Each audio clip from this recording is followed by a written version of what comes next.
We start with the case of a mother of three being home when a bomb goes off on her front porch overnight. Another explosion in the news after campers called 911 this morning because they heard a loud boom in a local national forest. It's a busy night of local news as a grandmother saves her home by battling a fire with a garden hose until firefighters got to the scene.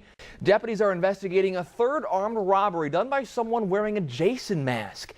Authorities say a Pitt County man is charged with animal cruelty after he left 12 dogs in a metal dog box for several hours, and those dogs died. We've tied ourselves down here trying to stay put. We talked a lot about the pier out here in front of the Sheraton and the pounding it was taking all day long from these waves. Well, today it's about half as big as it was yesterday. Take a look at it here. But this time was different because this time, police say, he killed someone. As far as the shelter they had here in this backyard, this was it. 55-gallon barrel. They had to sneak in there to get out of the rain or whatever was coming at them. And then what was keeping them here? This was. They weren't going anywhere with this thick collar around their neck, heavy chain link leash. Crews used this big rig to heave that charger out of the water. We're going to step back off of the shelter, back into the wind here. It's almost an instant kind of thing. My equipment is falling off me right now. This is the wind that we're feeling sustained. This is Highway 12. We're just north of Hatteras Village, and what you're seeing is people having to really make an effort at navigating these pools.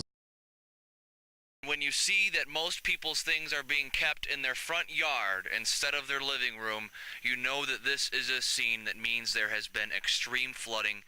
We talked to one family, a family of 9, who in this flood brought on by Irene simply lost everything. It'll be all right, okay? Suzanne Bevan. Like heaven, but with a B. Her feet muddied, her home ruined. It's just a disaster. Her 8 kids, for now, homeless. I'm sure they were scared, were they not? Yeah, they were all screaming and crying. They thought we were going to die. Hurricane Irene brought waist-deep floodwaters to the family's Pamlico County home.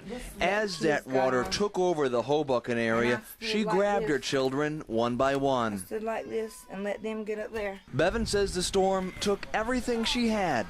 Well, the possessions at least. It just flooded everything out. So where do you go from here? I have no clue. Who's going to take in 8 kids and me?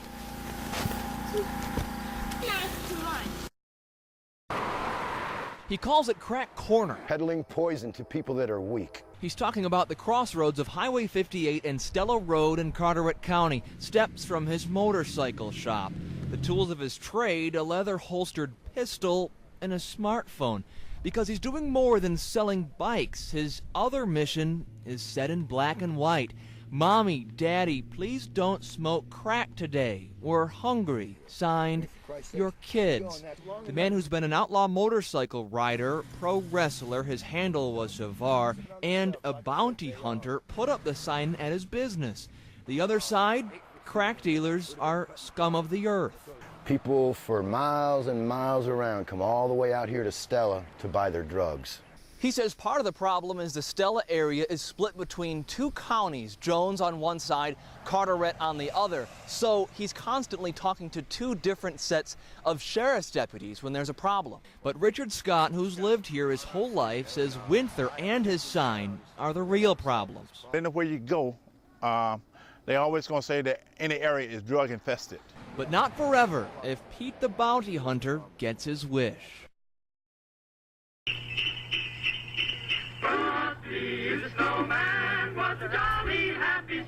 He's as much of a holiday icon as green wreaths, as bright lights as St. Nick himself. But as iconic as he might be, an appearance from Frosty played by a real man drew a response that was anything but jolly. My husband said somebody's going to call the law on this guy. Cleveland County 911. Man walking with a cane he has on a top hat and a bag over his head like a snowman face with a long carrot nose. It scared a little girl. Christina Squires thought the man was there to rob her. I looked out and he had a snowman covered over his head, like had come off one of the inflatable ones. And then he left. But after the one-man parade down Vanceboro's Main Street Sunday night, Frosty disappeared as fast as snow would melt in this rain. So we heard rumblings around town of who Frosty is in real life. We found him, and he says in walking these streets, he really meant no harm. Happy birthday! Merry Christmas! He happily took off his mask to reveal Jeffrey Acker, a man who says he simply wanted to spread the holiday spirit. It was nothing done ugly or nasty. I mean, look at it. It's frosty.